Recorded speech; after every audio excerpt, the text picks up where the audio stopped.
welcome to another edition of Preps Plus Extra. I'm Mark Stewart, prep editor of the Milwaukee Journal-Sentinel in my fall colors. That's right. Yeah. Here's J.R. Ratcliffe, sports editor of Now Newspapers. How you doing this week? How you feeling? You were a little under the weather. Feeling a little under the weather. Didn't make it to a football game on Friday. I've got a little fall going on. There's some orange stripes. Yeah. I don't know if that comes through on the TV screen, but it's kind of a feeling like a fall sort of thing right now outside. It got cold in a hurry. Right. And as we enter October, I mean, this is the time of year things teams really kind of start separating themselves from a playoff standpoint. The big news last week was we touched on Cedarburg Homestead and what kind of game that might be, and it sort of proved that, and just in terms of Cedarburg, I guess we'll call it an upset since Homestead was ranked number 1 in our area, number 2 in state polls, depending on which one you looked at.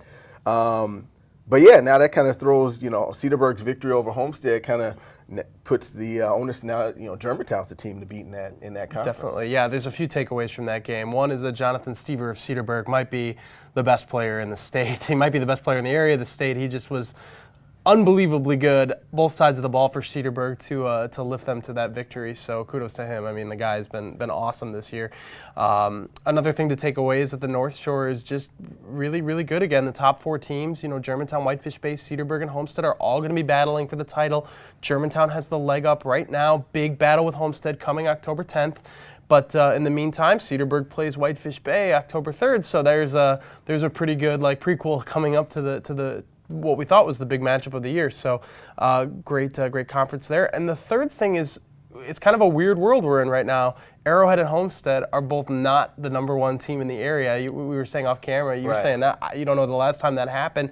Those 2 programs have been the gold standard in the Milwaukee area for a long time, and they could still both walk away with state titles at the end of the year. But right now you look at Germantown and you look at Muskego out of the Classic 8 Conference. Those are your top 2 teams right now. Right. And it's going to be interesting. And, touching on Homestead and Arrowhead is that, they both still have a chance to make some noise here. I mean, sure. you touched on the fact that Homestead's, they still got Germantown, which they're going to have to beat Germantown to keep that 13-year string of North Shore titles alive.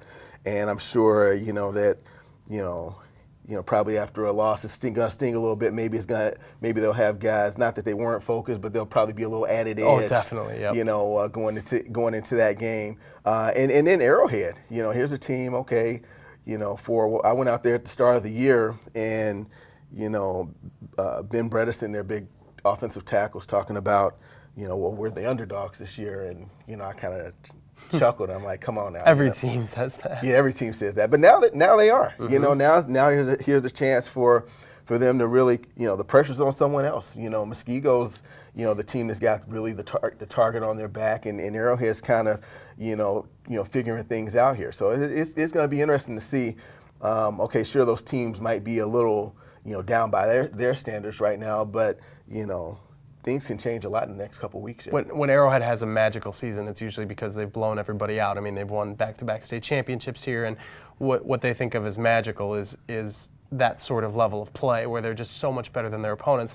This year, it's very different. They've had 2 magical drives to win games against Kettle Moraine and Catholic Memorial. Without those wins, we're talking about an Arrowhead team that's probably going to miss the playoffs because they've lost twice since then to McGuanago, a thrilling game against Waukesha West, field goal that could have tied it at the end of regulation goes wide. I mean, it was just a great back-and-forth game. Waukesha West showing that they're one of the best teams in the area again, too. So Arrowhead's 2-2, lost back-to-back games for the first time since 2004 in conference play, and still, like we said, a very good team, but had not one of those big magical drives happened, because they still have to face Muskego, who's undefeated.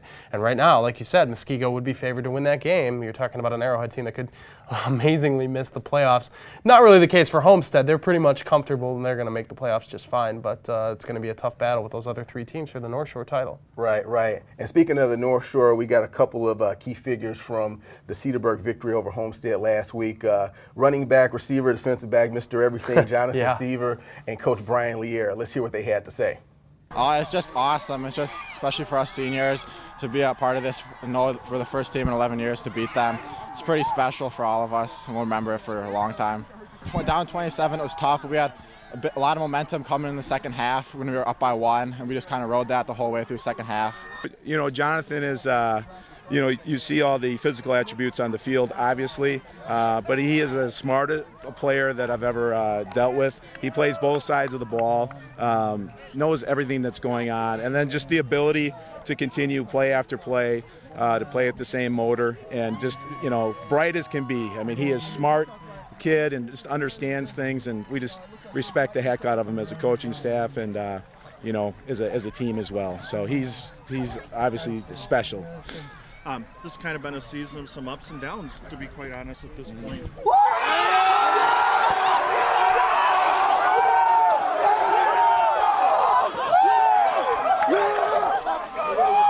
So that was Cedarburg coach Brian Laird getting a surprise ice bucket challenge, you know, after the victory there. Although, you know, maybe they, you know, next time, you know, they can get that bucket a little higher. Yeah, right. Not to be critical, guys, but you know, he's a tall guy. I think that's how I'm going to end one of these episodes of Preps Plus Extra. Is somehow get a bucket behind me and we'll douse you with it. Maybe for the season finale, sometime in the winter this time. Oh, okay. I was gonna say hopefully it'd be warm. Maybe that'd be March. You know. Yeah, I don't know. Maybe. Yeah. But jumping back to football, you know, that wasn't the only upset last week. No. In the Southeast Conference, Kenosha Bradford was, you know, off to a 1-4 start. They had a loss to Racine Case.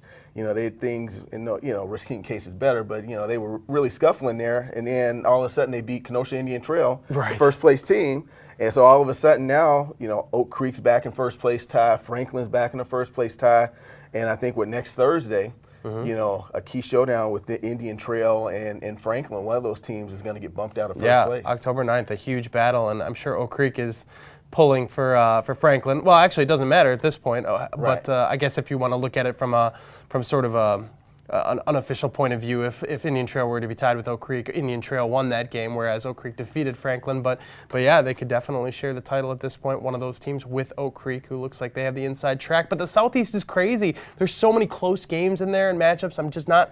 I have no handle on who the good teams are. I think it's just a pretty evenly stacked grouping. Certainly Oak Creek, Franklin, Indian Trail are your three best, but I mean, like you said, Bradford just got him, so who knows? I mean, Horlick is an interesting team. There's a lot of unsettled there. It's like a lot of conferences this year. We don't have a lot of status quo. I would say the Woodland Conference has pretty much gone by the book to a degree, but I'm still not 100% clear on how the Greater Metro is going to play out. It's been pretty much as expected, but I still feel like there might be an upset or two left in the making, and then the Southeast is just all over the place. Yeah, and you touched on the Woodland, and we'll probably send congratulations. I know the division play isn't over in the East and the West, but you know, Greendale in the West and South Milwaukee in the East have already wrapped up, you know, what would be, you know, the #1 seed, so they'll end up playing for that conference championship again here in a couple of weeks. So congratulations to those teams. Talk about the status quo in the city conference. Milwaukee King is still undefeated, which is pretty much to be expected. Milwaukee Riverside, they're still undefeated. Milwaukee Tech, you know, they got one loss to Trimper. That's probably, you know, one of the, if you call it a surprise, you know, that's maybe a surprise team there. They play Milwaukee Tech and King play this week, so that's going to be, you know, one of the more interesting matchups in terms of how the city conference race is going to go.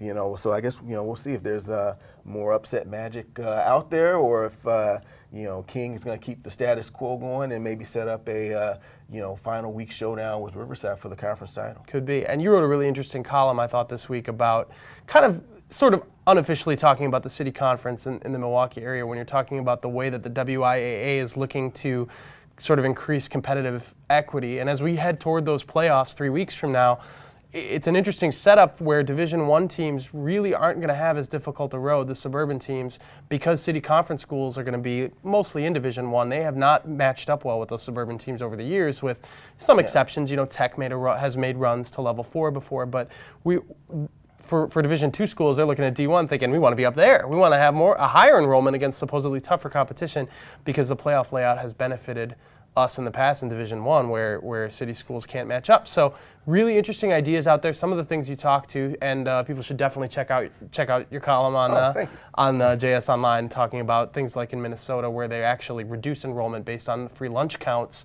sort of the connection between having the financial resources to have a successful athletics program and enrollment and everything. So a lot of interesting ideas on the table. I'll be really curious to see what route the WIA chooses, if any, to try and sort of create greater competitive equity. Yeah. It will be interesting to see how that comes out. One thing as we wrap up here with the free lunch thing is that, all schools in the state get, it's not just a city thing or, right, no. Every school in the state, has some students for the most part that get, free lunch, free and reduced lunch. So this could be something that would be a wide-ranging, wide-ranging thing. But we better get out of here before our producer comes out here and turns off the camera. That's going to wrap it up for this week's edition of Preps Plus Extra. For more Preps Plus action, you can watch me and Lance Allen every Sunday night on TMJ4. Take care.